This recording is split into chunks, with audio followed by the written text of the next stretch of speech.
ሽድሽተ ሰባት ኣብዚ ህይወቶም ክሓልፉ ክኢሎም We don't care. We borrow money from Chinese peasants to buy the things those Chinese peasants manufacture. ሓረስቶት ትብል ነገር ከም ጸርፊ እዩ ተጠቂምላ ዘሎ The United States wants to bully China. We will deal with the situation without the United States. ሰላም ከመይ ትኾኑ ጋይስ ካፊ ሊን ሎም ማዕንት ካብ ዝተፈለየ ኣገዳሲ ዝበልኩ ሓበሬታት ተመይ ዘለኹ ሳሞዳት ኣምሳይ ጽንሑ ከም ትልሙድ ላይክ ምግባር ጀምሮ ላይክ ኣይትረስዑ let's go ዕድመ ዝተገብረሎም ጉጅለ ልኡኽ ኤውሮጳዊ ሕብረት ምስ ዝተፈላለዩ ሰብ መዚ መንግስቲ ኤርትራ ርክብ ኣካይዶም ብመሰረት ትማሊ 11 ሚያዝያ 2025 ብመንገዲ ቤት ጽሕፈት ወኪል ኤውሮጳዊ ሕብረት ዝተዋሃበ ሓበሬታ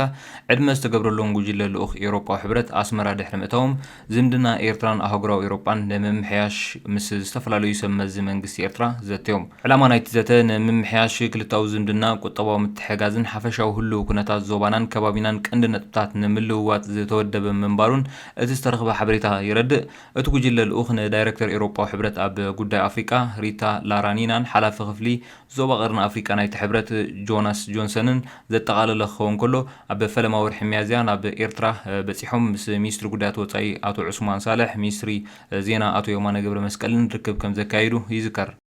ናብ ቀላ ሓበሬታ ምስ ንኸይድ ዋና ካይደ ስራሕ ናይ ሲሞንስ ናይ ቴክኖ ካምፓኒ ሲሞንስ ዝኾነ ኤስኮበር ኣብ ዑደት ኣብ ዝነበረሉ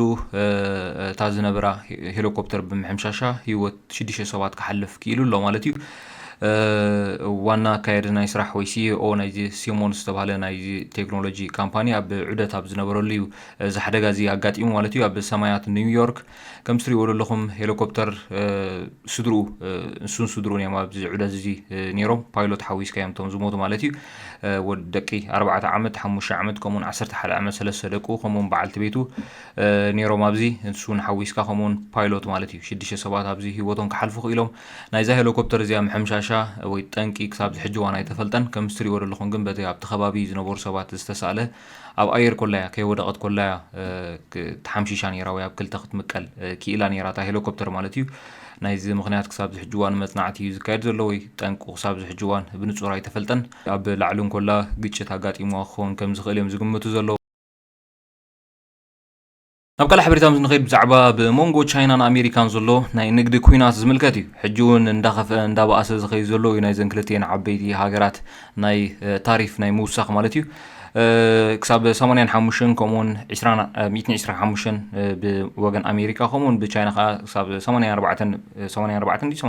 ከም ዝበፅሓ ነጊረኩም ነይረ ትማሊ ሕጂ እውን እንዳወስኸ ዝኸይድ ዘሎ ኣብ ሞንጎ ክልቲአን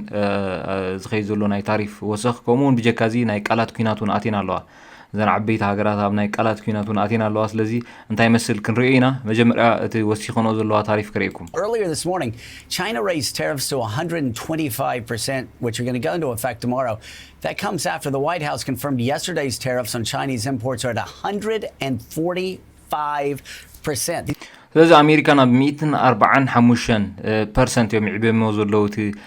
ቀረጽ ናብ ኣሜሪካን ዝኣቱ ናይ ቻይና ንብረት ማለት እዩ ናብ 145 ካብ 125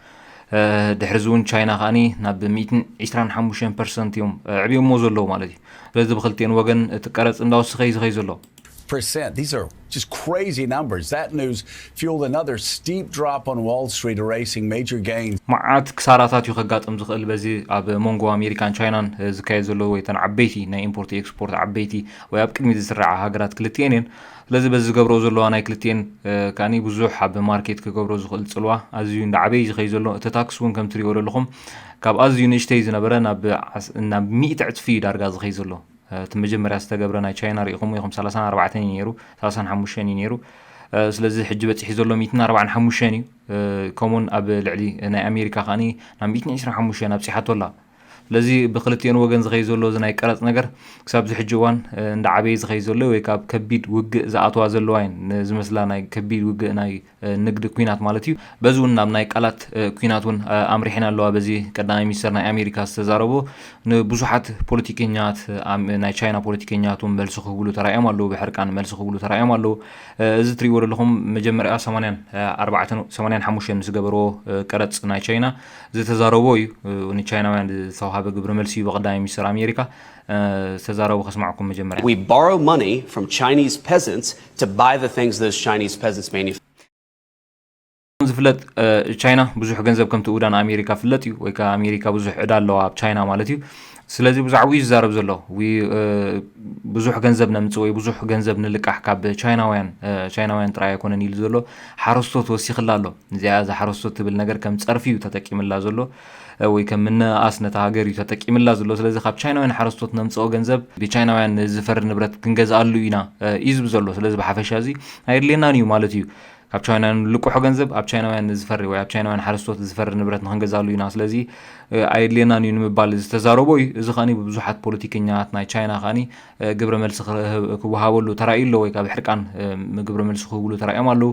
ገለ ካብቲ ግብረ መልሲ ከስማዕኩም problem is that in this scenario to use your metaphor the US has the bigger gun and so China ends up having more to lose from this trade war doesn't it it can't sustain the law እዚ ትግምት ናይ ብዙሓት እዩ ኣብ ሞንጎ ቻይናን ኣሜሪካን ዘሎ እዚ ናይ ንግዲ ኩናት ቻይና ክትሰዓር ምዃና ወይ እውን ዝበዝሐ ካህስያ ዝኽእል ቻይና ምዃኑ ዛረቡ እዮም ብዙሓት ምክንያቱ 15 ዝኾኑ ፐርሰንት ካብ ናይ ቻይና ስራሓት ናብ ኣሜሪካ ኤክስፖርት ዝኾኑ እዩ ስለዚ በዚ ከዓ ቻይና ክትጉዳያ ዝብል ሕቶ እያ ተቕርበሉ ዘሎ 15% of its export market i.e. what you export to the US Not at all. China is fully prepared to fight to the very end because the world is big enough that the United States is not the totality of the market in the world. So if the United States wants to go in that direction of completely shutting itself out of the China market, be my guest. Yeah, and China will... ስለዚ ከዓ ከምዚ ገዲሶም እዩ ዝዛረብ ዘሎ ብዙሕ ከምዚ ሃስዮም ነዚ ከዓ ኦልሬዲ ሬዲ እውን ከም ዝኾኑ ይዛረብ ኣሎ ከም ዝተዳለዉ ነዚ ናይ ኣሜሪካ ካብ ናይ ቻይና ማርኬት ክትእለ እንተደልያ ጸገም የብሉን ይዝብ ዘሎ ኣሜሪካ እውን ነዚ ማርኬት ናይ ዓለም ትቋፀሮ ከምዚ የላ ብምግላጽ ነዚ እውን ድልዋት ከም ዘለዎ ይዛረብ ዘሎ lose the US market which as I've said is 15% We don't care.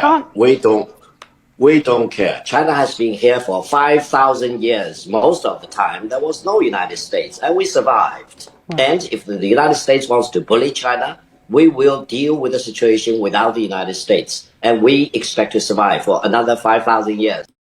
ቻይና ዝሓለፈ 5,000 ዓመት ብዘይህላዋ ኣሜሪካ ሰርቫይቭ ጌርያ ወይ ከዓ ኔርያ ይዝብ ዘሎ ምድሕሪ ሕጂ እውን 5,000 ዓመት ብዘይህላዋ ኣሜሪካ ምድሕሪ ሕጂ እውን 5,000 ዓመት ሰርቫይቭ ክትገብር ትኽእል እያ ስለዚ we don't care ይዝብ ዘሎ ኣይገድሰናን እዩ 15% ኤክስፖርት ዝኾን ወላ ኸለ ብሓፈሻ ኣሜሪካ ካብ ማርኬት ናይ ቻይና ኢዳ ክትንሰሓብ እንተደልያ ኣይገድሰናን እዩ ዝብ ዘሎ ብከምዚ ዓይነት ግብረ መልሲ ብዙሕ ግብረ መልስታት ብቻይና ፖለቲከኛታት ይወሃብ ኣሎ ብጀካ ዙም ብዙሕ ቪድዮታት ኣሎ ማለት እዩ ብፍላይ ካኒ